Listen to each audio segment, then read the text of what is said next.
Praise the Lord. கர்த்தருடைய பரிசுத்த நாமத்துக்கு மகிமை உண்டாவதாக. இந்த நாளிலும் கூட இந்த காலவேளையில் நாம் எல்லாம் இணைந்து கர்த்தரை ஸ்தோத்திரம் பண்ணி தேவனை மகிமைப்படுத்த போகிறோம். இந்த ஆராதனைக்காக நாம் கண்களில் மூடி ஜெபம் செய்யலாம். நேசிக்கிற எங்கள் நல்ல பிதாவே, இந்த நாளிலே உடைய சமூகத்தில் நாங்கள் கூடி வருகிறோம். எங்களோடு இணைந்திருக்கிற ஒவ்வொரு தேவ பிள்ளைகளையும் இந்த வீடியோ மூலமாகவும் வீடுகள் அமர்ந்து பார்த்துக் கொண்டிருக்கிற ஒவ்வொருவரையும் கருத்தில் அர்ப்பணிக்கிறோம். எங்களுக்கு ஊழியம் செய்யும்படி பரிசுத்த ஆவியானவர் வந்து உம்முடைய விசேஷமான வெளிப்பாடுகளையும் கர்த்தருடைய வார்த்தை கொடுத்து எங்களை போஷிக்கும்படி ஜெபிக்கிறோம். தாழ்த்துகிறோம். தேவ செய்தியால் கர்த்தர் ஆசீர்வதிப்பாராக.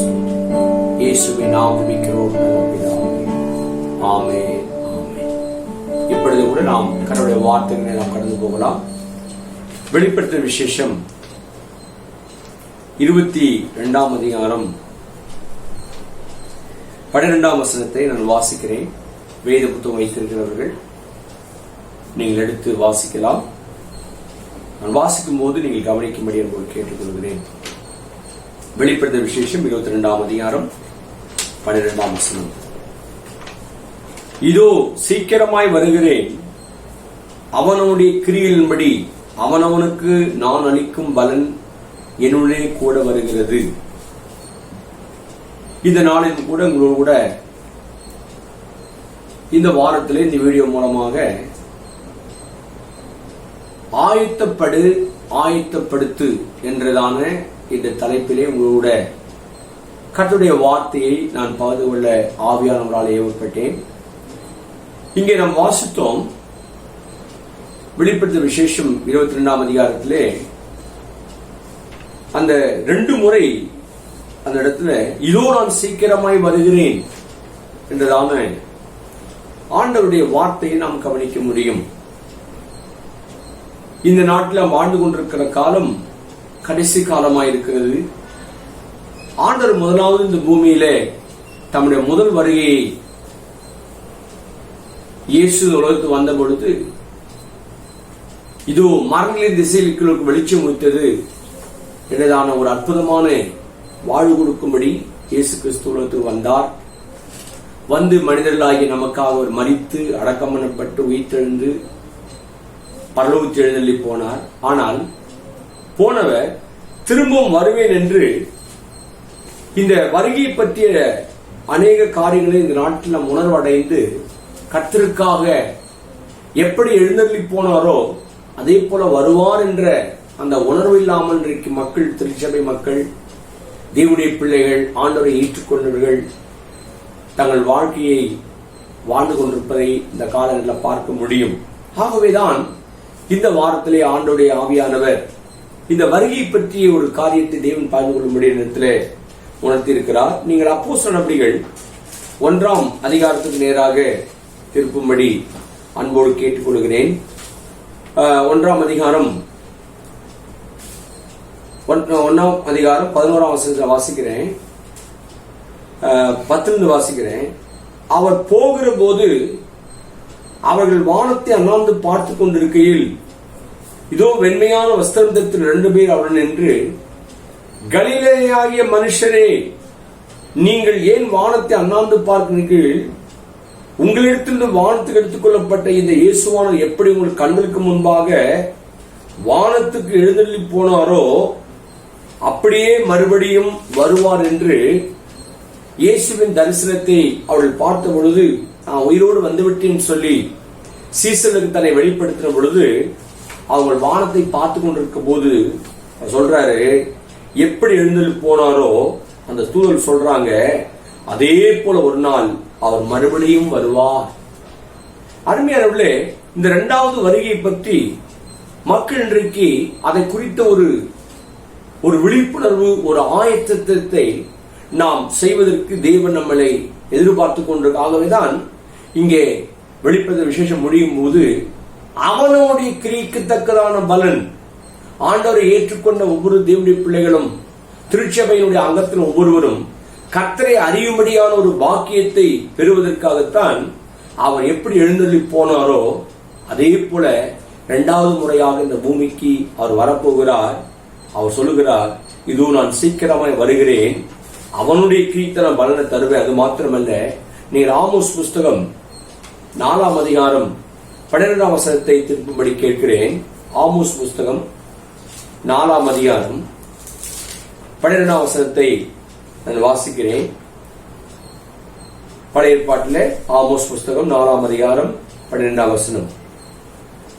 ஆகையால் இஸ்ரவேலே, இந்த பிரகாரம் உனக்கு செய்வேன். இதோ இஸ்ரவேலே, நான் இப்படி உனக்கு செய்ய போகிறபடியால் உன் தேவனை சந்திக்கும்படி நீ ஆயத்தப்படு, உன் தேவனை சந்திக்கும்படி நீ ஆயத்தப்படு என்று சொல்லி ஆமோஸ் காலத்துல அவருடைய வருகையை பற்றி இந்த தீர்க்கதரிசி அந்த நாளிலே உன் தேவனை சந்திக்கும்படி ஆயத்தப்படு என்ற வார்த்தையின்படி இந்த நாட்டில் திருச்சபையில் இருக்கிற ஒவ்வொரு மக்களும், ஆண்டவரை ஏற்றுக்கொண்ட ஒவ்வொரு தேவனுடைய பிள்ளைகளும், திருச்சபையும் திருச்சபையுடைய ஊழியர்களும், முழு உலகத்தில் இருக்கிற எல்லா தெய்வ பிள்ளைகளும் நாம் தேவனை சந்திக்கிற காலத்திற்காக பார்க்குங்க. அவர் சொல்றார், உன் தேவனை சந்திக்கும்படி ஆயத்தப்படு.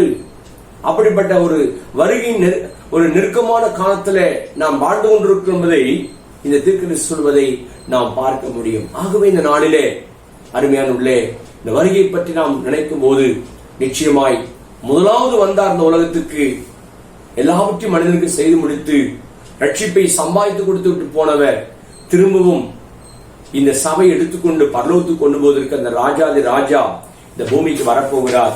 ஆகவே நீங்களும் நானும் அந்த வருகைக்கு ஆயத்தமாக ஆண்டவர் கிருபை செய்வார். இந்த நாளிலே செய்திக்கு முன்னாலே ஒரு பாடலை பாடலாம் என்று நான் விசுவாசிக்கிறேன்.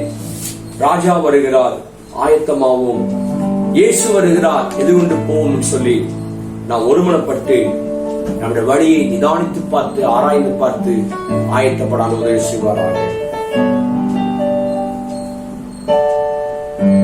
ராஜா வருகிறார், ஆயத்தமாவோம், ராஜா வருகிறார், ஆயத்தமாவோம், இயேசு வருகிறார், எதிர்கொண்டு செல்லுவோம், இயேசு வருகிறார், எதிர்கொண்டு செல்லுவோம், ராஜா வருகிறார், ஆயத்தமாவோம், ராஜா வருகிறார், ஆயத்தமாவோம், இயேசு வருகிறார், எதிர்கொண்டு செல்லுவோம், இயேசு வருகிறார், எதிர்கொண்டு செல்லுவோம். பள்ளங்கள் எல்லாம் நிரம்பிட வேண்டும், மலைகள் குன்றுகள் அகன்றிட வேண்டும், கரடானவை நேராகணும், கரடானவை சமமாகணும்.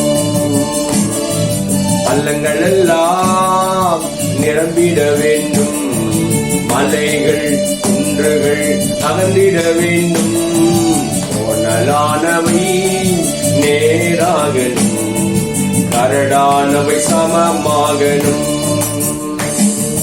நல்ல கனிகொடா மரங்கள் எல்லாம் வெட்டுண்டு அக்கினியில் போடப்படும், நல்ல கனிகொடா மரங்கள் எல்லாம் வெட்டுண்டு அக்கினியில் போடப்படும், ராஜா வருகிறார், ஆயத்தமாவோம், ராஜா வருகிறார், ஆயத்தமாவோம், இயேசு வருகிறார், எதிர்கொண்டு செல்லுவோம், இயேசு வருகிறார், எதிர்கொண்டு செல்லுவோம். கோதுமையை பிரித்து களஞ்சியத்தில் சேர்த்து பதரையோ அக்கினியில் சுட்டெரிப்பாரே, கோதுமையை பிரித்து களஞ்சியத்தில் சேர்த்து பதரையோ அக்கினியில் சுட்டெரிப்பாரே, ராஜா வருகிறார், ஆயத்தமாவோம், ராஜா வருகிறார், ஆயத்தமாவோம், இயேசு வருகிறார், எதிர்கொண்டு செல்லுவோம், இயேசு வருகிறார், எதிர்கொண்டு செல்லுவோம். கரையில்லாமலே குற்றமில்லாமலே கர்த்தருக்காய் வாழ்ந்து முன்னேறுவோம், கரையில்லாமலே குற்றமில்லாமலே கர்த்தருக்காய் வாழ்ந்து முன்னேறுவோம், ராஜா வருகிறார், ஆயத்தமாவோம், ராஜா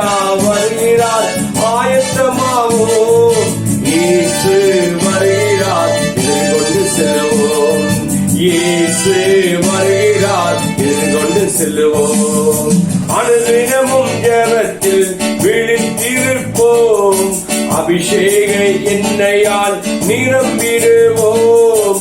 அனுதினமும் ஜெபத்தில் விழித்திருப்போம். அபிஷேக எண்ணெயால் நிரம்பிடுவோம். ராஜா வருகிறார், ஆயத்தமாவோம். ராஜா வருகிறார், ஆயத்தமாவோம்.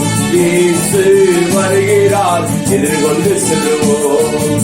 இயேசு வருகிறார், எதிர்கொண்டு செல்வோம். பள்ளங்கள் எல்லாம் நிரம்பிட வேண்டும். மலைகள் குன்றுகள் தகர்ந்திட வேண்டும். கோணலானவை நேராகணும், கரடானவை சமமாகணும். பள்ளங்கள் எல்லாம் நிரம்பிட வேண்டும். மலைகள் குன்றுகள் தகர்ந்திட வேண்டும். கோணலானவை நேராகணும், கரடானவை சமமாகணும். அப்படி நம் கையில உயர்த்தி அந்த வருகைக்கு உன் தேவனை சந்திக்க நீ ஆயத்தப்படு. ஒரு கூட்டத்தை ஆயத்தப்படுத்தும்படி நம்முடைய அருளாளர் இயேசு கிறிஸ்து பார்த்துக் கொண்டிருக்கிறார். அப்படி நாம் இருக்கிற கையில உயர்த்தி அந்த வருகை நினைவு கூறுவோம். எப்படி எழுந்தள்ளி போனாரோ அப்படியே வருவார். ஆனா அவனவனுக்கு அளிக்கிற பலன் கிரிக்கு தக்கதான ஒரு பலனை கொடுக்க இந்த பூமிக்கு வரப்போகிறார். அப்படியே நம் கர்த்தரை ஸ்தோத்திரிக்கலாம். ராஜா வருகிறார், ஆயத்தமாவோ. ராஜா வருகிறார், ஆயத்தமாவோ. இயேசு வருகிறார், எதிர்கொண்டு செல்லுவோம். இயேசு வருகிறார், எதிர்கொண்டு செல்லுவோம். நாம் மையப்படட்டும். கர்த்தராகிய இயேசுவே வாரும், நாங்கள் ஆயத்தம் என்று சொல்லக்கூடிய ஒரு முழு நிச்சயத்தோடு நாம் சந்திப்பதற்கு நீங்க தேவன் நம்மோடு இடைபடுவார். இயேசுவின் நாமத்தில் ஆமென். ஆமோஸ்ல வாஸ்தவம், உன் தேவனை சந்திக்கும்படி ஆயத்தப்படு. இன்னைக்கு எத்தனை தேவனுடைய பிள்ளைகள் தேவனுடைய வருகை வரும் என்ற அந்த உணர்வு, அவர் வந்தால் நான் நிச்சயமாய் கடந்து போவேன் என்ற அந்த ஆயத்தத்தை குறித்து இன்னைக்கு அநேக மக்கள் தங்கள் மனமோன போக்கிலே தங்கள் இஷ்டப்படி வாழ்ந்து கொண்டிருக்கிற மக்கள் ஏராளம் உண்டு. எனக்கு அன்பான சகோதரன் சகோதரியே, இந்த நாளிலும் கூட இந்த வருகை பற்றிய ஒரு விழிப்புணர்வை ஆண்டவர் வருவார் என்று அந்த ஆயத்தப்படுத்துகிற ஒரு ஜெபத்தை நாம் ஏறெடுத்து அவர் வரும்போது எந்த நிமிஷம் வந்தாலும் நான் கடந்து செல்வேன் என்றால் இந்த உலக வாழ்க்கை கொஞ்ச காலம் ஆண்டவர் நியமித்த பாதையிலே நாம் லக்கடைந்து ஓடி முடித்த உடனே அங்கே நித்தியமாய் இருப்பதற்கு அதுதான் மத்திய ஆகாயத்திலே அவர் வருகிற காலம் மிக சமயமாயிருக்கிறபடியால்தான் உன் தேவனை சந்திக்கும்படி ஆயத்தப்படு. இதோ நான் சீக்கிரமா வருகிறேன் அந்த வார்த்தையின் சத்தம் ஒவ்வொரு நாளும் நம்முடைய காதுகளிலே தொனிக்க வேண்டும். நாம் ஜெபிக்கிற வேளையிலே, நாம் படுக்கைக்கு போகும்போதும் இரவும் பகலும் அவர் எந்த நிமிஷத்தில் வந்தாலும் அந்த நாளை நாம் அறியாதிருக்கிறபடினாலே எப்பொழுதும் ஆயத்தமாயிருப்பதற்கு ஆகவேதான் இங்கே நாம் பார்க்கிறோம். அவர் ராஜா வரப்போகிறார் என்றால் இந்த மணவாட்டியை அவர் சம்பாதித்து ரத்தம் சிந்தி தன்னோடு கொண்டு போய் சேர்ப்பதற்கு இந்த அருமையான நம்முடைய அருளாளர் இயேசு கிறிஸ்து மணவாளன் வரப்போகிறார். அந்த வருகைக்கு நம்மளை இந்த நாட்டில் நம்முடைய குடும்பங்களை ஆயத்தப்படுத்துவோம், நம்முடைய வாலிப பிள்ளைகளை ஆயத்தப்படுத்துவோம். நம்முடைய சமுதாயத்தில் வாழ்கிற தேவ பிள்ளைகள், இந்த உலகத்தில் வாழ்கிற ஒவ்வொரு மனிதனும் கெட்டு போகாமல் இருப்பதற்காகத்தான் ரட்சிக்கும்படி வந்த தேவன் அவன் அந்த மனிதனை ரட்சிப்பது மட்டுமல்ல, அவளை கொண்டு போய் நீண்ட காலம் அவரோடு வைப்பதற்கான ஒரு நேரத்துக்கு நேராக நாம் கடந்து வந்திருக்கிறோம். ஆனால் இன்றைக்கு எத்தனை பேர் நாம் ஆயத்தமா இருக்கிறோம்? அந்த வாஞ்சியோடு இருக்கிறோம்? அதற்காக ஜெபிக்கிறோமா? நம்முடைய குடும்பத்தை ஆயத்தம் பண்ணி கொண்டிருக்கிறோமா என்று சொல்லி உங்களையே நீங்கள் கேட்டு பாருங்கள். ஆண்டவர் உங்களோடு இடைபடுவார். ஆண்டவராய் இயேசு கிறிஸ்து நிறைய ஓமைகளை சொல்லும் பொழுது அவர் சொன்ன ஒரு முக்கியமான ஓமையிலிருந்து உங்களோடு கூட நான் இந்த வருகை பற்றி சொல்லும் பொழுது மத்தேயு சுவிசேஷம் 25ஆம் அதிகாரத்துக்கு நேராக நாம் திருப்பலாம். மத்தேயு 25ஆம் அதிகாரத்திலே அவர் அநேக ஓமையை சொல்லும் பொழுது 1ஆம் வசனத்தை பாருங்கள். மத்தேயு 25:1, அப்பொழுது பரலோக ராஜ்யம் தங்கள் தீவட்டிகளை பிடித்துக் கொண்டு மணவாளனுக்கு எதிர்கொண்டு போக புறப்பட்ட 10 கன்னிகளுக்கு ஒப்பாக புறப்படுங்கள் என்ற ஒரு சத்தம். புறப்பட்டு போகிற கர்த்தர் வருவார், நீங்கள் புறப்படுங்கள், அவர் வருகிற நாள் தெரியாதுன்னு சொல்லி இந்த ஓமையை ஆண்டவராகிய இயேசுக்கு சொல்லும் பொழுது 10 கன்னிகை ஓமை சொல்றார். அதில் 5 பேர் புத்தி உள்ளவர்களாக தங்களை ஆயத்தம் பண்ணினார்கள். ஆனால் 5 பேர் புத்தி இல்லாதவர்களாக தன்னுடைய இஷ்டப்படி அவர் வர நாள் செல்லும் என்று சொல்லி மனமோன போக்கிற அசதியாக வாழ்ந்ததுனாலே அந்த அதிகாரத்தில் பார்க்கிறோம். 6ஆம் வசனம் பாருங்க. அந்த மணவாளன் வருவார், நீங்கள் ஆயத்தமாகுங்கள் என்று சொல்லப்படுகிற வார்த்தையை கவனிக்க முடியும். நடுராத்திரிலே 6ஆம் வசனம் பாருங்க. நடுராத்திரியிலே இதோ மணவாளன் வருகிறார், அவருக்கு எதிர்கொண்டு போக புறப்படுங்க என்ற சத்தம் உண்டாயிற்று. ஆனால் புறப்படுகிற சத்தத்தை காது கொடுத்து கேட்டவர்கள் 10 பேருக்கு அந்த சத்தம் வந்தது. ஆனால் ஆயத்தமாயிருந்தவர்கள் 5 பேர் அந்த தேவனுடைய மணவாளனுடைய சத்தத்தை கேட்டு அந்த எல்லைக்குள் அவர்கள் புறப்பட்டு போவதை, புத்தி உள்ளவர்கள் அங்கே புறப்பட்டு போவதை அவர் பாருங்க. புறப்படுங்கள் என்ற சத்தம் கேட்ட உடனே அந்த கண்ணீர்ல எல்லாரும் எழுந்து தங்களை ஆயத்தப்படுத்தினார்கள். ஆண்டு வரப்போகிறார் என்ற உணர்வோடு எல்லாம் ஆயத்தம் பண்றாங்க. ஆனால் புத்தி இல்லாதவர்கள் புத்தி உள்ளவர்களை நோக்கி, எங்களுக்கு எண்ணெய் இல்லை, கையிலே தீவட்டியை கொண்டு போகிறார்கள், அதிலே கூட எண்ணெய் கொண்டு போகாதனாலே தீவட்டி எரிந்து கொண்டு இருக்கவில்லை என்று பார்க்கிறோம். அந்த இடத்துல அவர்கள் ஓடுகிறார்கள். புத்தி இல்லாதவர்கள் புத்தி உள்ளவர்களை நோக்கி, எங்களுக்கு கொஞ்சம் எண்ணெய் கொடுங்கள் என்று சொல்லி அவள் வாங்க போன போது மணவாளன் வந்துவிட்டார். ஆயத்தமா இருந்தவர்கள் 10ஆம் வசனத்திலே அவரோடு கல்யாண வீட்டுக்குள் பிரவேசித்தார்கள். கதவு அடைக்கப்பட்டது.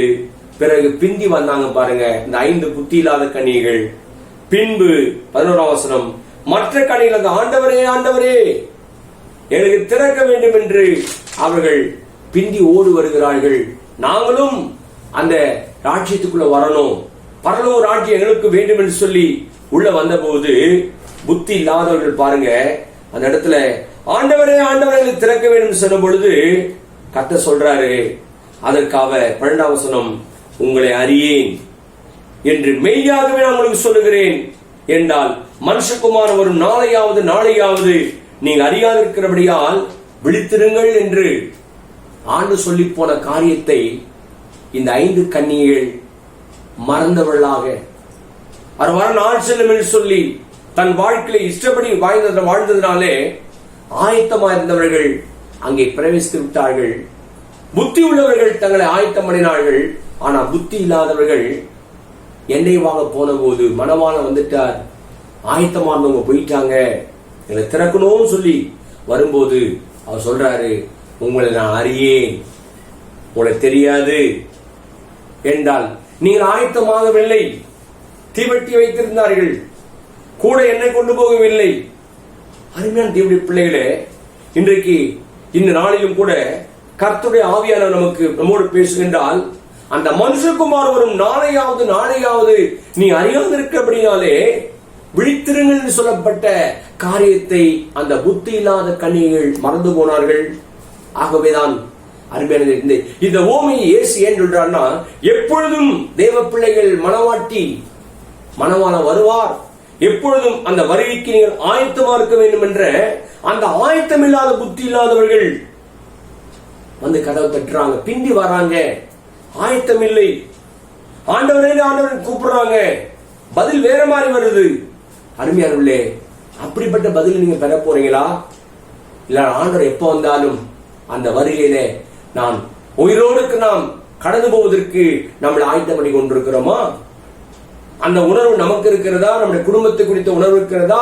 திருச்சபையில் இருக்கிற ஒவ்வொரு மக்களும் ஆண்டவரை ஏற்றுக்கொள்ள அத்தனை பேரும் புத்தி உள்ள கன்னிகளாக இயேசுவை எதிர்கொண்டு போவதற்கு நாம் ஆயத்தப்படுத்திக் கொண்டிருக்கிறோமா? ஆகவே முழு திருச்சபை இன்னைக்கு உங்களை யோசித்து பாருங்கள். ஊழியர்களே, உங்கள் சபைகளை நீங்கள் வருகைக்கு ஆயத்தப்படுத்துறீங்களா? வருகை பற்றி பிரசங்கிக்கிறீர்களா?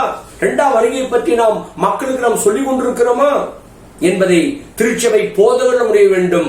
ஒவ்வொரு கிறிஸ்தவ தலைவர்களும், ஒவ்வொரு ஜெபக்குழு தலைவர்களும் உங்களுடைய மக்களை ஆண்டு வருகைக்காக எப்ப மனவாளன் வருவார் என்று சொல்லி எதிர்பார்த்து வருவதற்கு உங்களை அறியேன் என்று சொல்லாதபடிக்கு ஆயத்தமா இருக்கிறவர்கள். ஆகவே எப்பொழுதும் இயேசுவின் இரண்டாம் வருகைக்கு திருச்சபையாகிய நாம் ஆயத்தமா இருந்து, இயேசுவே நீர் வாரும், கர்த்தராகிய இயேசுவே நீர் வாரும், ஆயத்தமா இருக்கிறேன் என்று எதிர்கொண்டு போவதற்கு நாம் ஆயத்தப்படுத்துவதற்கு தான் ஆண்டவர் சொல்றாரு, இதோ நான் சீக்கிரமா வரப்போறேன், அவரவருக்கு நான் அளிக்கிற பலன் என் கூட ரிவார்டு வரப்போகுது. அந்த ரிவார்டு வரும்போது தான் தெரியும். மக்களுடைய கிரிக்கு தக்கதான, நன்மைக்கு தீமைக்கு தக்கதான பலனை அழைக்கும்படி அவர் வருவார். ஆனால் இவர்களை பார்த்து பார்க்கிறோம், அந்த புத்தி இல்லாத இந்த 5 கன்னிகளை பார்க்கும்போது அவங்க ஏன் அப்படி ஆயத்தம் இல்லாமல் போனார்கள்? ஏன் தேவனோட அறிவில்லை என்று சொன்னார் என்று பார்க்கும் பொழுது ஒரு 3 காரியத்தை நான் சுருக்கமாக சொல்ல விரும்புகிறேன். இந்த புத்தியுள்ள கன்னிகள் என்னையும் தீவட்டியோடு ஆயத்தமா விழிப்பா இருந்தாங்க. ஆனா புத்தி இல்லாதவர்கள் தீவட்டி வச்சிருந்தாங்க, எண்ணெய் கொண்டு போகல. ஆனால் அவங்களுடைய வர நாள் செல்லும் என்று சொல்லி அசதியாக, சோம்பேறித்தனமாக, வருகை குறித்த உணர்வு இல்லாமல் அசதியாக, கேர்லெஸ்ஸாக, இன்னைக்கு அநேக தேவனுடைய பிள்ளைகள் கூட இன்றைக்கு வருகை பற்றி ஒரு உணர்வு இல்லாமல் தங்கள் வாழ்க்கையிலே ஆவிக்குரிய காரியங்களில் இந்த புத்தி இல்லாத கன்னிகள் தூங்கிவிட்டார்கள். 10 பேர் தான் தூங்கினாங்க. ஆனால் இந்த 5 பேர் விழிப்பாக எப்பொழுதும் கர்த்தர் வருவார் என்ற உணர்வு உள்ளவர்களாக ஆயத்தத்தோடு உள்ளவர்கள் எடுத்துக் கொள்ளப்படுகிறார்கள். ஆனால் இந்த புத்தி இல்லாத 5 கன்னிகளை பார்க்கிறோம், அவர்கள் அசதியாக ஆவிக்குரிய காரியத்திலே தேவன் வைத்திருக்கிற காரியங்கள்ல நாம் அசதியா இருப்போமானால் அவள் கைவிடப்பட்ட நிலைமையில அவள் இருந்ததை பார்க்கிறோம். ரோமர்கள் நிருபம் 12ஆம் அதிகாரம் 11ஆம் வசனத்தை நான் வாசிக்கிறேன். என்ன எழுதுகிறார்? ரோமர் 12ஆம் அதிகாரம் 11ஆம் வசனம் வாசிக்கிறேன். அசதியாயிராமல் ஜாக்கிரதையாயிருங்கள், ஆவியிலே அனலாயிருங்கள், கர்த்தருக்கு ஊழியம் செய்யுங்கள். இந்த புத்தி இல்லாத கன்னிகள் அசதியாயிருந்து விட்டார்கள், அசதியாய் தூங்கி விட்டார்கள். இங்கே பார்க்கிறோம், அசதியாயிராமல் ஜாக்கிரதையாயிருங்கள், ஆவியில அனல் கொண்டு, அந்த தீவட்டியோட அனலுள்ள வாழ்க்கையை எண்ணெய் கொடுக்கக்கூடிய ஒரு பரிசுத்த ஜீவத்தை எழுப்பாமல், கட்டி எழுப்பாமல், வார்த்தையின்படி வாழாமல் அவர்கள் மனமோன போக்கில அவர் வர நாள் செல்லும் என்று சொல்லி நீங்க அநேக மக்கள் அப்படிதான் இந்த கடைசி காலத்துல இந்த வருகை பற்றி உணர்வில்லாதபடிக்கு அவர்கள் அசதியாக வாழ்ந்து கொண்டிருக்கிறார்கள். இங்கே பவுல் சொல்றாரு, அசதியாயிராமல் ஜாக்கிரதையாயிருங்கள். உங்கள் ஆவிக்குரிய விஷயத்துல, உங்கள் செப வாழ்க்கையில, தேவனுக்காய் வாழ்கிற விஷயத்துல ஆவியில அனல் கொண்டு கர்த்தருக்கு ஊழியம் செய்து எதிர்கொண்டு போய் ஒரு கூட்டத்தை ஆயத்தப்படுத்தி, அன்னைக்கு ஆமோஸ்ல வாசித்தது போல ஒரு கூட்டத்தை ஆயத்தப்படுத்து. உன் தேவனை சந்திக்கும்படி நீ ஆயத்தப்படுவது மட்டுமல்ல, உன்னோடு இருக்கிற அநேக மக்களுக்கு அந்த வருகையில் எல்லாரும் புலம்புவாங்க, கைவிடப்படுவாங்க, ஐயோ தெரியாம போட்டு சொல்லுவாங்க. அவங்களுக்கெல்லாம் நாம் சொல்லிக் கொடுத்து கர்த்தருடைய முதல் வருகையும் சொல்ல வேண்டும், 2ஆம் வருகையும் நாம் சொல்லிக் கொடுத்து மக்களை ஆயத்தப்படுத்த வேண்டும். ஆனால் இந்த புத்தி இல்லாத கன்னிகளுடைய வாழ்க்கையில அவர்கள் பாருங்க, சோம்பல் உள்ளவர்களாக, அசதி உள்ளவர்களாக தன் வாழ்க்கையில அவள் போனதுனாலே அங்கே பார்க்கிறோம், அவர்கள் கைவிடப்பட்டார்கள், வருகையில் எடுத்துக் கொள்ளப்படவில்லை. ஆகவேதான் நாம் இந்த உலகத்தில் வாழும்போது எதை குறித்தும் வசதியா இருக்கக்கூடாது. நீங்கள் எபிரேய புஸ்தகம் 6ஆம் அதிகாரம் 11ஆம் வசனத்தையும் 12ஆம் வசனத்தை நான் வாசிக்கிறேன். எபிரேய புஸ்தகம் திருப்புங்கள், 6ஆம் அதிகாரம் 11-12 பாருங்க. அவர் வரப்போகிறார், ஆனா வருவதற்குள்ளாக திருச்சபை மக்களாகிய நாம் நீங்கள் அசதியாயிராமல் வாக்குத்தத்தமான ஆசீர்வாதங்களை விசுவாசத்தினாலும் நீடிய பொறுமையினாலும் சொந்தத்துக்குள்ளே பின்பற்றுவர்களாயிருந்து உங்களுக்கு நம்பிக்கையின் போர் நிச்சயம் உண்டாகும்படி நீங்கள் யாவரும் முடிவு பரியந்தம் அப்படியே ஜாக்கிரதை காண்பிக்க வேண்டும் என்று நாங்கள் ஆசையாயிருக்கிறோம் என்று இங்கே எழுதப்பட்டிருக்கிறது. அருமையானவர்களே, நீங்கள் அசதியாயிராமல் வாக்குத்தத்தமான ஆசீர்வாதம், அவர் வருவார் என்ற வாக்குத்தத்தம் இங்கே ரொம்ப நாட்கள் ஆகிவிட்டது. என் வாழ்க்கையிலே இந்த காரியத்தை தேவன் சொல்லியிருக்கிறார், எப்ப நடக்குமோ என்று சொல்லி எதிர்பார்ப்போடு இருக்கிற நாம் அனைவருக்கும் அவர் வருவார். ஆனால் இங்கே பார்க்கிறோம், வாக்குத்தத்தமான ஆசீர்வாதங்களை நாம் பெரும்படிக்கு விசுவாசமும் நீடிய பொறுமையோட தேவனுடைய வருகையை எதிர்கொண்டு அது அவசியமாக இருக்கிறது சொல்கிறார். இங்க பார்க்கிறோம், நிச்சயம் உண்டாகும்படி முடிவு பரிந்தும் அப்படியே நீங்கள் ஜாக்கிரதையா இருக்க வேண்டும். பரவாயில்ல, எப்படியா வாழ்ந்துடலாம், ஜெபம் பண்ணலாம், நாட்டுக்கா ஜெபம் பண்ண இல்லை இல்லாமல் போகலாம் என்று சொல்லி நாம் இஷ்டப்படி இல்லாதபடிக்கு நிச்சயம் உண்டாகும்படி நீங்கள் யாவரும் முடிவு பரிந்தும் அந்த ஆசீர்வாதங்களை பெற்று அனுபவிப்பதற்கு உங்கள் நம்பிக்கையின் பூர்ண நிச்சயம் உண்டாகும்படி நீங்களும் நானும் அருமையானவர்களே முடிவு பரிந்தும் கர்த்தருக்காக வாழ்கிற அந்த மேலான அனுபவத்தை பெறுவதற்கு நான் சொல்றாரு, முடிவு பரிந்தும் நீங்கள் ஜாக்கிரதை காண்பிக்க வேண்டும் என்று அங்கே எழுதப்படும். ஆனால் இந்த 5 கைதிகள் ஜாக்கிரதையா இல்லாமல் அசதியாக, சோம்பல் உள்ளவர்களாக, கேர்லெஸ் உள்ளவர்களாக அவர் எழுதினாலே அந்த வருகையில் அவன் போக முடியாமல் கதவு பூட்டி ஆயிற்று. அதிலே முதலாவது பார்க்கிறோம், அவர்கள் அசதியா இருந்திருக்கிறார்கள். இரண்டாவது பாருங்க, இன்றைக்கு இரண்டாவது அலட்சியம் பண்ணுகிற காரியம். அசதியா இருப்பது மாத்திரம் இல்ல, இரண்டாவது இன்னைக்கு அநேக மக்கள் தேவனுடைய ஆவிக்குரிய காரியங்கள்ல அலட்சியம் பண்ணுகிறவர்கள். வருகை குறித்த அலட்சியம், ஜெபத்தை குறித்த அலட்சியம், ஊழியங்களை குறித்த அலட்சியம், தேவனுக்கு எழும்ப முடியாமல் என்று சொல்லி அலட்சியம். இந்த அசட்டை பண்ணுவது மாத்திரமல்ல, அசதியாய் சோம்பலாய் இருப்பது மாத்திரமல்ல, அவங்களும் பார்க்கிறோம் அலட்சியம் பண்ணுகிற காரியங்கள் இன்றைக்கு ஏராளம் கிறிஸ்துவ வட்டாரங்களிலே, திருச்சபையில, விசுவாசிகளிலே நம் நடுவில் காணப்படுவதை நாம் பார்க்க முடியும். நீங்கள் ஆதியாகமம் புஸ்தகம் 25ஆம் அதிகாரம் 31-32 வசனத்தை நான் வாசிக்க விரும்புகிறேன். ஆதியாகமம் புஸ்தகம் 25ஆம் அதிகாரத்துல நீங்கள் 31ஆம் வசனத்தை வாசிக்க ஒரு சம்பவத்தை பார்க்கிறோம். அப்பொழுது யாக்கோபு, உன் சேஷபுத்திர பாகத்தை எனக்கு விற்று போடு என்றான். அதற்கு ஏசா, இதோ நான் சாக போறேன், இந்த சேஷபுத்திர பாகம் எனக்கு என்னத்திற்கு என்று சொல்லி யாக்கோபுக்கு ஆணையிட்டு கொடுத்து அந்த இடத்திலே பாருங்கள், தன் சேஷபுத்திர பாகத்தை அவன் விற்று போட்டான். 34ஆம் வசனம்.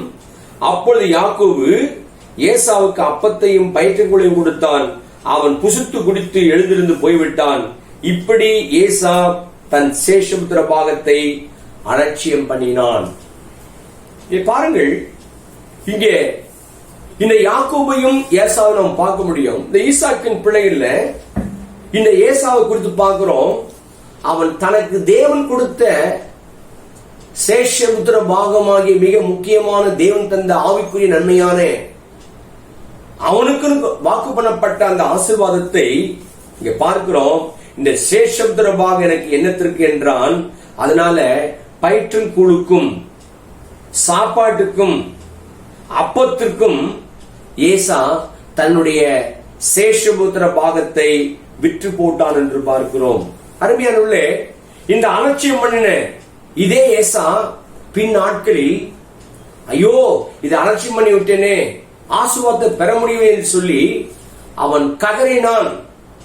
இன்றைக்கும் அநேக தேவ பிள்ளைகள் தேவனுடைய விஷயத்தில, ஆவிக்குரிய விஷயத்தில, தேவன் முதலாவது தேவனுடைய ராஜ்யத்துக்கு கொடுத்த விஷயத்தில இன்னைக்கு அநேக தேவ பிள்ளைகள் அலட்சியம் உள்ளவராக, இன்னைக்கு பரவாயில்ல நாளைக்கு பார்த்துக்கலாம்னு சொல்லி ஆவிக்குரிய அனுபவங்களை விற்று போடுகிறவர்கள், ஒருவேளை சாப்பாட்டுக்காக, ஒருவேளை போஜனத்திற்காக இவன் பாருங்க சீர்கெட்டவனாய் போனான் என்று நீங்கள் எபிரேய புஸ்தகம் 12ஆம் அதிகாரம் 16-17 வாசிக்கும் போது அங்க போட்டிருக்கிறது, ஏசாவை போல சீர்கெட்டவனாய் இராதபடிக்கு ஒருவேளை சாப்பாட்டுக்காக தேவன் தந்த பிரத்யேகமான அனுபவங்களை அவன் தன் சகோதரிடத்துல யாக்கோபிடத்துல அவன் விற்று போட்டான் என்று பார்க்கிறோம். சொல்றார் அங்க, சீர்கெட்டவனாய் இராதபடிக்கு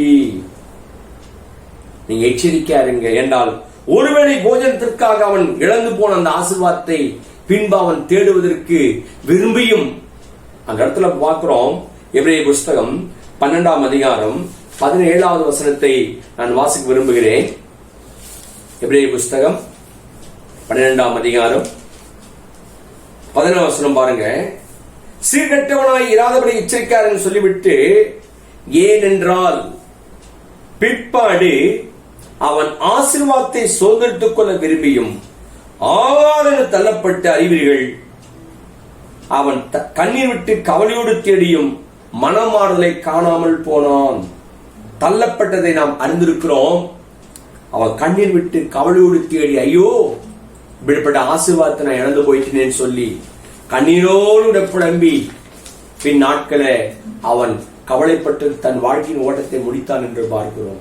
அதே போலதான் இந்த புத்தி இல்லாத கன்னிகைகள் அலட்சியம் பண்ணிவிட்டு அவர் வர நாள் சேரும் என்று சொல்லி மெத்தன போக்கில் அவர் இருந்ததுனாலே அங்கே நாம் பார்க்கிறோம், அவர் விட்டு போட்ட அநேக காரியங்கள கதவு பூட்டி ஆயிட்டு பிறகு அவர் ஓடி வந்து பார்ப்பது போல இன்றைக்கு நம்முடைய வாழ்க்கையில அநேக தேவன் கொடுத்திருக்கிற பிரத்யேகமான காரியங்களை நாம் மிஸ் பண்ணாமல் அவர் கொடுத்திருக்கிறதுல ரொம்ப முக்கியமான ஒரு சேஷத்துற பாகம் என்னவென்றால், திருத்துவத்தில் 3வது நபராகிய பரிசுத்த ஆவியானவர் நமக்கு தந்திருக்கிறார்.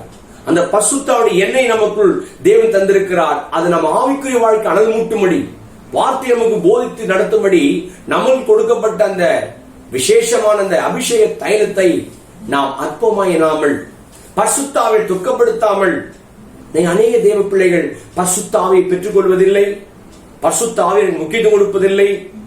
ஆனால் அந்த இடத்துல பார்க்கிறோம், அவர்கள் அந்த சேஷபுத்திர பாகத்தை போல இன்றைக்கு நமக்கு தேவன் அறிந்திருக்கிற அந்த விசேஷமான அந்த மட்பானது வருகிற பொக்கிஷமாகிய இந்த அபிஷேகத்தை குறித்த உணர்வுள்ளவனாக நாம் எதிர்கொண்டு போவதற்கு அந்த தீபத்தியோட எண்ணெய் கொண்டு போக மறந்து போனார்கள். எண்ணெய் வாங்க போன பொழுது மணவான வந்து விட்டார் என்று பூட்டியானவனை அவர்கள் எவ்வளவு வேதனையோடு வெக்ஸாயிருப்பாங்க பாருங்க. அப்ப அலட்சியம் பண்ணுவது தேவனுக்கு விருப்பம் இல்லாத ஒரு காரியம். இன்றைக்கு நீங்களும் நானும் நம்முடைய வாழ்க்கையில நாம் கவனிக்க வேண்டிய மிக முக்கியமான ஒரு காரியம், நாம் தேவனுடைய வருகைக்கு ஆயத்தம் இல்லாமல் ஆவிக்குரிய காரியத்தை அலட்சியம் பண்ணி கொண்டிருக்கிறோமா, அசதியாய் வாழ்ந்து கொண்டிருக்கிறோமா என்பதை நீங்கள் நானும் சரியாக புரிந்து கொள்ள வேண்டும். அதை நீங்கள் சகரியா புஸ்தகம் 4ஆம் அதிகாரம் 10, 11, 12 வாசிக்கிறேன். சகரியா புஸ்தகம் 4ஆம் அதிகாரம் 10, 11, 12 நான் வாசிக்கிறேன். அங்கே இந்த அபிஷேகத்தை பற்றியும் தேவன் நமக்கு தந்திருக்க பிரத்யேகமான நன்மை குறித்து வேதம் சொல்கிறது. பாருங்க, 4ஆம் அதிகாரம் 10ஆம் வசனத்தை பாருங்க. அற்பமான ஆரம்பத்தினால யார் ஆச்சரியப்படலாம், பூமியும் சுற்றி பார்க்கலாகி கர்த்தருடைய 7 கண்களும் செருபாவின் கையில் இருக்கிற தூக்கு நூலை சந்தோஷமாய் பார்க்கிறது. பின்பு நான் அவரை நோக்கி குத்துவிளக்கு வலதுபுறமாகவும் இடதுபுறமாக இருக்கிற இந்த 2 ஒளிவன் என்னன்னு கேட்டேன்.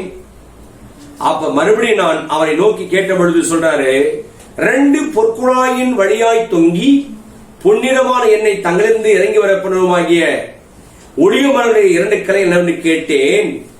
அதுக்காக சொல்றாரு, அப்படி இவை 2 சர்வலோகத்திற்கும் ஆண்டவராயிருக்கிற சமூகத்தில் இருக்கிற அபிஷேகம் பெற்றவர்கள் என்று சொல்லி அந்த பொன்னிறமான எண்ணெய், அந்த பொன்னிறமான ஆசீர்வாதம், அநேக தெய்வ பிள்ளைகள் இந்த அபிஷேகத்தை இழந்து அபிஷேகத்தை பெறுவதற்கு விரும்பாமல், வாஞ்சிக்காமல், ஜெபிக்காமல், இங்க பாருங்க, சர்வலோகத்துக்கும் ஆண்டவராயிருக்கிற சமூகத்தில் இருக்கிறவர்கள் அபிஷேகம் பெற்றவர்கள் தான் அந்த பொன்னிறமான எண்ணெயை தங்கள் பெற்றுக்கொள்ளும்படி அந்த ஆயத்தமாயிருக்கிறார்கள். இன்றைக்கு நீங்கள் நானும் ஆவிக்குரிய வாழ்க்கையில அந்த அபிஷேகத்தை ரிசீவ் பண்ணுவதற்கு, அந்த அபிஷேகம் நமக்குள்ளதான் இருக்கிறது, அதை பெற்று அனுபவிப்பதற்கு நீங்கள் நானும் எப்படி இருக்கிறோம்? ஆனால் ஏசாவோ ஒருவேளை போஜனத்திற்காக தனக்கு தேவன் கொடுத்த சேஷமான மேன்மையை அவன் இழந்து போனவனாக அவன் என்ன செய்கிறான்? கடைசியில கண்ணீர் விட்டு கவலை விட்டு அப்படிப்பட்ட கைவிடப்பட்ட நிலைமைக்கு நாம் இருக்கக்கூடாது நான் சொல்லிக் கொண்டிருக்கிறேன். ஆகவே அருமையான தேவனுடைய பிள்ளைகளே, விசுவாச தேவனுடைய பிள்ளைகளே, இன்றைக்கு ஆண்டவன் தந்திருக்கிற மிகப்பெரிய அந்த வருகையில நாம் பறந்து போவதற்கு, நம்மளை எடுத்துக்கொண்டு போவதற்கு, ஆயத்தமா இருப்பதற்கு நம்முடைய மனவாளன் ஆயத்தமா இருக்கின்றார். மூன்றாவதாக நான் சொல்லி முடிக்க விரும்புகிறேன். மத்தேயு சுவிசேஷம் 7ஆம் அதிகாரம் 17-18 வசனத்தை வாசிங்க. மூன்றாவது ஒரு காரியம், மூன்றாவது தேவன் நம்மிடத்துல விரும்புகிற மிக முக்கியமான ஒரு காரியத்தை சொல்லி முடிக்க விரும்புகிறேன். மத்தேயு 7ஆம் அதிகாரம் 17ஆம் வசனத்தை வாசிக்கிறேன்.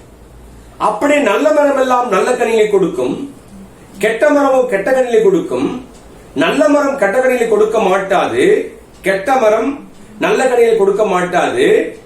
நல்ல கனி விடாத மரமெல்லாம் வெட்டுண்டு அக்கினிலே போடப்படும். ஆதலால் அவருடைய கனிகளினாலே அவளை அறிவீர்கள். மூன்றாவதாக நல்ல கனிகளை கொடுக்காமல் இருத்தல். மூன்றாவது அவங்க பாருங்க, ஒரு நல்ல கர்த்தருக்காக வாழ வேண்டிய இந்த புத்தி இல்லாத கன்னிகள், அவர்கள் இங்கே பார்க்கிறோம், கனி கொடுப்பதற்காக தேவன் நம்முடைய வாழ்க்கையை அவர் ஆயத்தம் பண்ணி கொண்டிருக்கிறார். நல்ல கனி கூடாத மரமெல்லாம் வெட்டுண்டு அக்கினிலே போடப்படும். ஆகவே ஒவ்வொருவரும் நல்ல மரமாக இருந்து நல்ல கனி கொடுக்கிறவர்களாக 20ஆம் வசனம் பார்க்கிறோம், அவருடைய கனிகளினாலே அவரை அறிவீர்கள். அங்கே பார்க்கிறோம், கர்த்தாவே கர்த்தாவே நோக்கி அற்புதம் செஞ்சோம், தீர்க்கதரிசனம் சொன்னோம், பிசாசை விரட்டணும். அங்கேயும் சொல்றாரு, உங்களை அறியேன், என் பிதாவின் சித்தப்படி செய்கிறவன் எவனோ அவன்தான் பரலோக ராஜ்யத்தில் பிரவேசிப்பான அல்லாமல் என்னை நோக்கி கர்த்தாவே கர்த்தாவே என்று சொல்லுகிறவர்கள். அங்க ஒரு முக்கியமான ஒரு காரியத்தை ஆண்டவராகிய இயேசு கிறிஸ்து நேரே பேசிக் கொண்டிருக்கிறார். நல்ல கனியுள்ள ஒரு வாழ்க்கையை வாழ்ந்து நல்ல மரமாக இருந்து இயேசு எதிர்கொண்டு போகும்போது நல்ல ஒரு நற்கிரியை செய்து தேவனுக்காய் வாழ்கிற, தேவன் விரும்புகிற எதிர்பார்க்கிற வாழ்க்கையை நாம் செய்து தேவனுக்காய் வாழும்படி நாம் ஒப்புக் கொடுக்கும் போது, அருமையான தேவனுடைய பிள்ளைகளே, 21ஆம் வசனம் பார்க்கிறோம், பிதாவின் சித்தத்தை செய்கிறவர்கள் மட்டுமே அங்கே செல்ல முடியும் என்ற ஒரு முக்கியமான ஒரு காரியத்தை ஆண்டவர்கள் சொல்லுவதை நாம் பார்க்க முடியும். ஆகவே இந்த நாளிலே இன்றைக்கு நான் முக்கியமான உங்களுக்கு சொல்ற ஒரு காரியம், நீங்கள் ஆயத்த பாருங்கள், அசதியாய் இராதிருங்கள், அலட்சியம் பண்ணாதிருங்கள். தேவனுக்காக வாழ்கிற காரியத்திலே, தேவன் சொன்ன சத்தியத்திலே, அவருடைய ராஜ்யத்தின் காரியத்திலே, சபையின் காரியத்திலே, ஆவிக்குரிய விஷயத்திலே அவருடைய அபிஷேகத்தை நீங்கள் அசட்டை பண்ணாமல், அலட்சியம் பண்ணாமல் இந்த உலக காரியத்திற்காக நீங்கள் வாழ்ந்து கொண்டிருப்பீங்க சொன்னால் கைவிடப்படுவீங்க.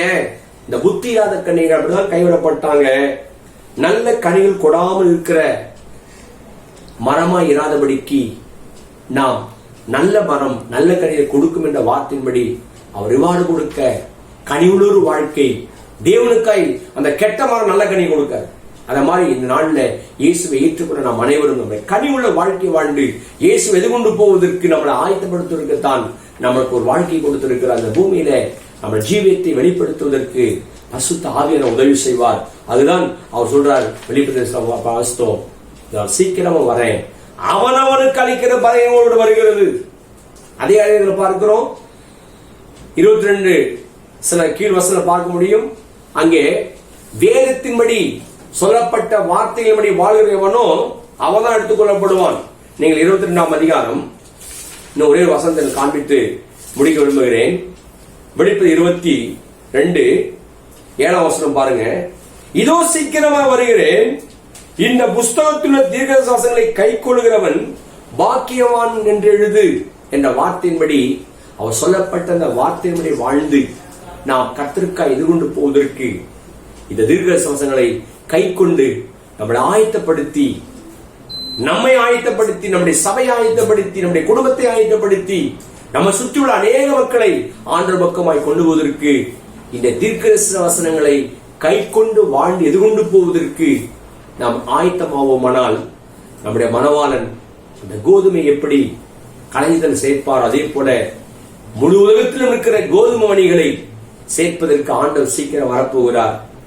கனி கொடுக்காத கெட்ட மரமா வாழ்ந்து கொண்டிருக்கிற, கெட்ட வாழ்க்கை வாழ்ந்து கொண்டிருக்கிற, தேவ வசனத்தின்படி வாழாத மக்கள் எல்லாம் சுட்டெரிக்கும் பதரை போல அக்கினி சுட்டெரிப்பாராம் என்றால், அவர் சுட்டெரிப்பதற்காக இந்த பூமிக்கு அவர் வரவில்லை. ஒருவரும் சுட்டெரிக்கப்படக்கூடாது, பதறா இருக்கக்கூடாது. தான் ஒரு கோதுமை மணி மாறு இந்த உலகத்துக்கு வந்து தன்னுடைய ஜீவனையே தன்னுடைய வாழ்க்கை அர்ப்பணிச்சு அவர் மரித்து உயிர்த்தெழுந்தனால்தான் இன்னைக்கு நாம் நித்திய ஜீவனை பெற்று பரலோகத்துக்கு போகிற ஆயத்தத்தை பெறுவதற்குத்தான் கடவுள் நம்மளை ஆயத்தம் பண்ணி கொண்டிருக்கிறார்.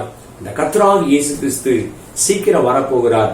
நீங்களும் நானும் நம்மளை ஆயத்தப்படுத்தி இந்த நாட்கள்ல சுருக்கமாக 3 காரியத்தை சொல்லியிருக்கிறேன். ஆவிக்குரிய வாழ்க்கை அசதியா இருக்க வேண்டாம். தேவன் இந்த ராட்சியத்திற்காட்டிலே நாம் அசதை பண்ண வேண்டாம். 3வது, நல்ல கனிகளை கொடுப்பதற்கு கொடாமல் நாம் நல்ல வாழ்க்கை வாழ்வதற்கு எப்பொழுதும் நல்ல கனி உள்ள மரமாக இருந்து கனி கொடுக்கிற வாழ்க்கை எதிர்கொண்டு போவதற்கு தேவன் நம்மளை ஆயத்தம் பண்ணுவார். நீங்கள் எந்த குற்றமும் இல்லாமல் வருகைக்கு எப்பொழுதும் அந்த நித்திய ஜீவனை பெற்ற நாம் எதிர்கொண்டு போவதற்கு நம்மளை தேவன் ஆயத்தப்படுத்துவார். நாம் இந்த நாளிலே உங்களை ஆயத்தப்படுத்துங்கள். இதை பார்த்துக்கொண்டு உங்களுடைய வாழ்க்கையில நீ யாராவது மனம் திரும்பாமல், ரட்சிக்கப்படாமல், இன்னும் அபிஷேகம் பெறாமல், வருகை குறித்து உணர்வு இல்லாமல், ஒருவேளை நீங்கள் அதெல்லாம் நாள் செல்லும் என்று சொல்லி பரியாசம் பண்ணி கொண்டிருக்கலாம். ஆனால் ஆண்டவர் நீங்க நினையாத நாளிலே அந்த நாள் எப்போ வரும் தெரியாது. ஆகவே எப்பொழுதும் வெளிப்பாயிருந்து நாம் ஜெபித்து ஜெபத்திலே நாம் ஜாக்கிரதையாய் நாம் பெற்றுக்கொள்கிற அந்த எதிர்கொண்டு போவதற்கு ஆயத்தப்படுத்துவதற்கு நம்மளை ஆயத்தம் பண்ண வேண்டும். ஆனால் புத்தியுள்ள அந்த 5 கனிகள் ஆயத்தமா இருந்து புத்தி உள்ளவர்களாக, வசனத்தின்படி கட்டப்பட்டவர்களாக, அதான் இயேசு சொன்னாரு, நான் சொல்லிய வார்த்தையை கேட்டு அதன்படி எவன் செய்கிறானோ புத்தி உள்ளவன். அந்த புத்தி உள்ள மனுஷன் தன் வாழ்க்கையை வார்த்தை மேல கட்டி இயேசு எதிர்கொண்டு போவதற்கு ஆயத்தமா இருந்தான். புத்தி இல்லாதவன் அவன் பாருங்க வார்த்தை மேல கட்டல, இயேசு உபதேசம் மேல கட்டல. காற்றும் புயலும் வெள்ளம் அடித்த போது அந்த வீடு முழுவதும் அழிந்து போனது. அந்த வீட்டில் எந்த பிரயோஜனம் இல்லாமல் போனது.